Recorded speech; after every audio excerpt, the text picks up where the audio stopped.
You're watching ProPix TV, coming to you from the studios here in Metro Vancouver, British Columbia, Canada. Now, as we all are watching social media, we see a lot of conspiracy theories, quite the opposite of what we saw back in the previous election in the United States.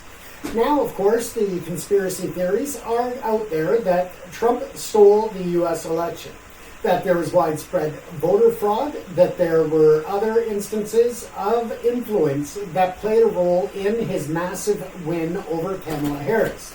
Now, Kamala Harris, of course, lost this election, and of course, people are upset about that. However, it should also be noted that this article here by Al Jazeera English, I think, really brings to fruition the facts and the reality of claims, and they go from one end of the spectrum to the other. However, most importantly, there are a lot of claims of missing ballots, and this includes up to 20 million Democratic votes having disappeared. Now, this is from all sources inaccurate.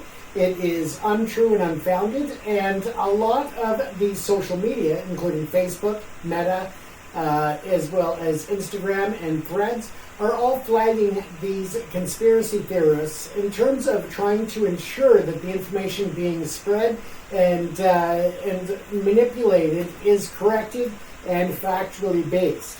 Now, let's take a look at this article that Al Jazeera did. I think that it is a very well thought out, well written article that really touches on a lot of the concerns that people had.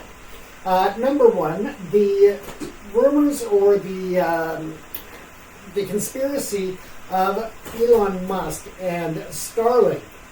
Because a satellite re-entered orbit and burned up, there are people claiming that that was a satellite that was used to calculate and handle votes from swing states. This apparently happened over Texas. It was a decommissioned satellite. It was not an active satellite. And to the best information out there, this was a satellite that was decommissioned way prior to the election night and the election results being tabulated. So again, this satellite really had no bearing on the election or the results. So let's take a look here as well. And they clearly stipulate that it is untrue that over 20 million ballots disappeared.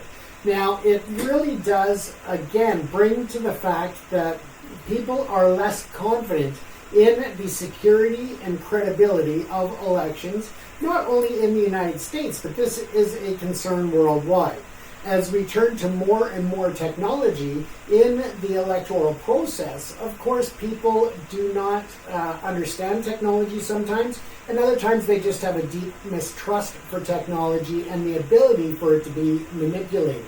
However, it is also to be said that there are a lot of checks and balances and a lot of security that goes along with using such technology in electoral processes and vote tabulations.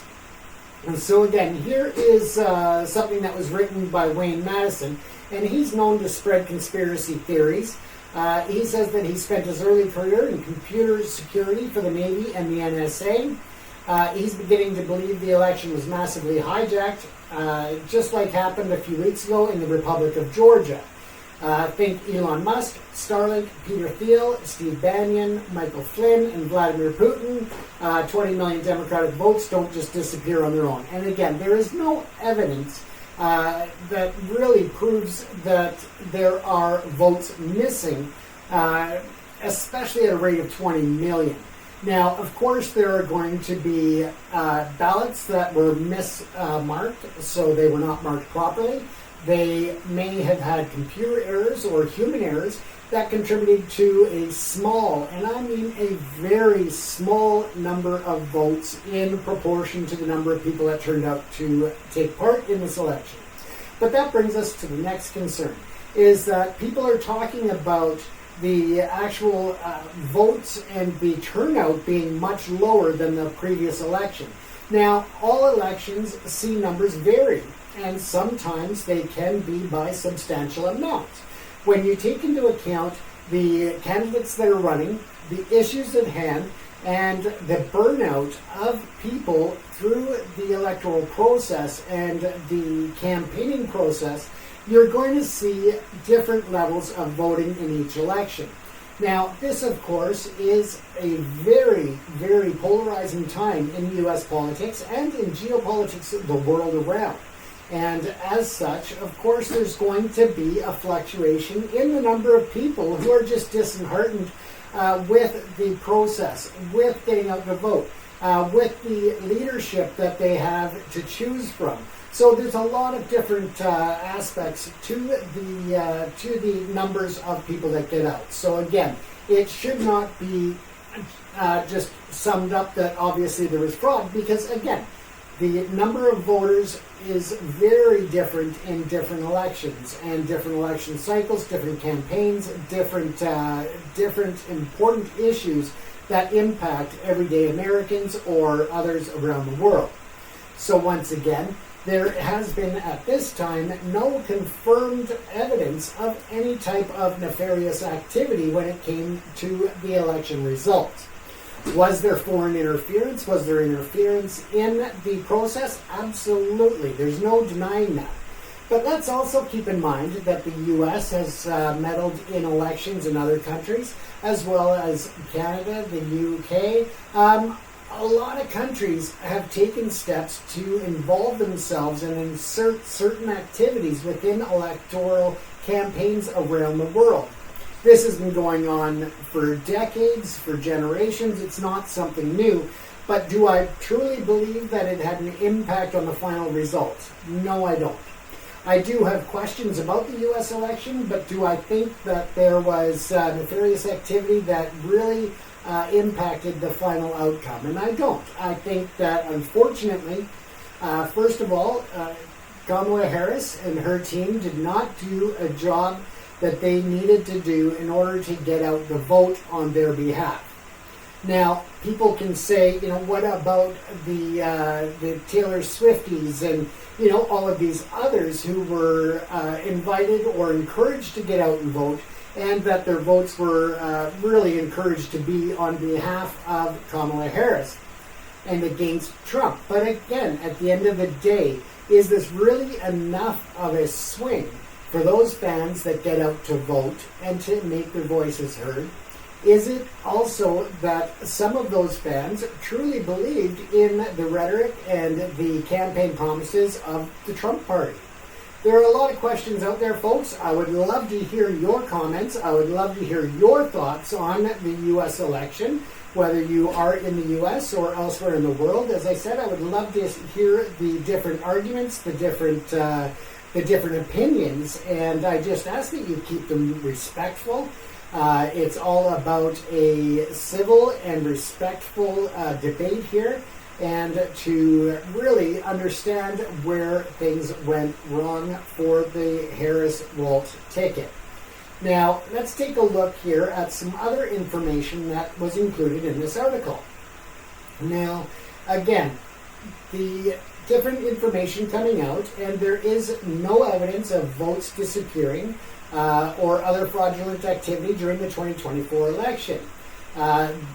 They also stated that there was no evidence of attempts, let alone successful efforts, to hack or steal the election.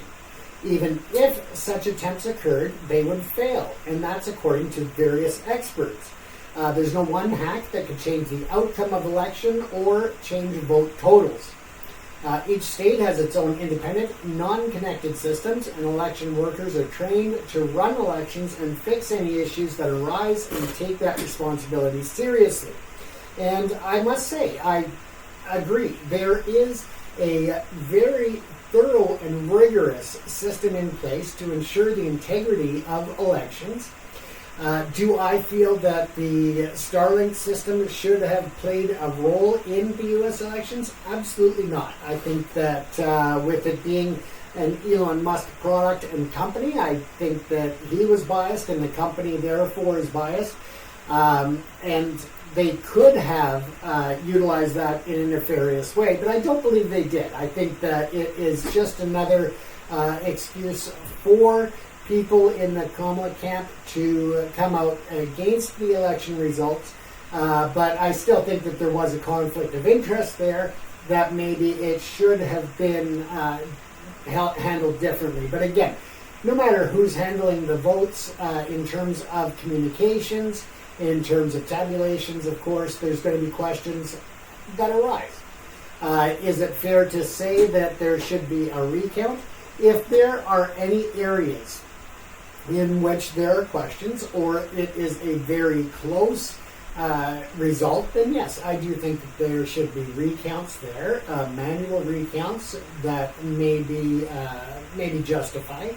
But overall, I do not think that the cost and the benefit is there to rationalize the recount of every vote in the U.S. I just don't think that's a realistic demand. I don't think it's a realistic result to change anything at the end of the day. So again, it is really important that people just look at it.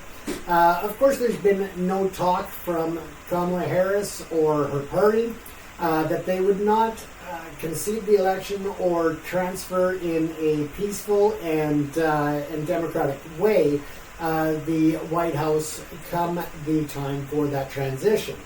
The transition of power is and should always be peaceful.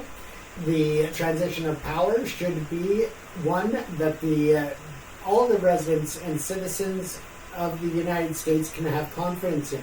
So again, it would be counterintuitive or counterproductive for them to not transition peacefully. It would go against everything that they argued about when you look at the January 6th events from the last election. So again, it would be very counterproductive to not have a peaceful transition of power this time around. So again, I invite you to put your comments below, share with me your thoughts and your opinions on the U.S. election results. I'll look forward to hearing from you. Once again, this is James Cousineau coming to you from ProPix TV here in Metro Vancouver, British Columbia.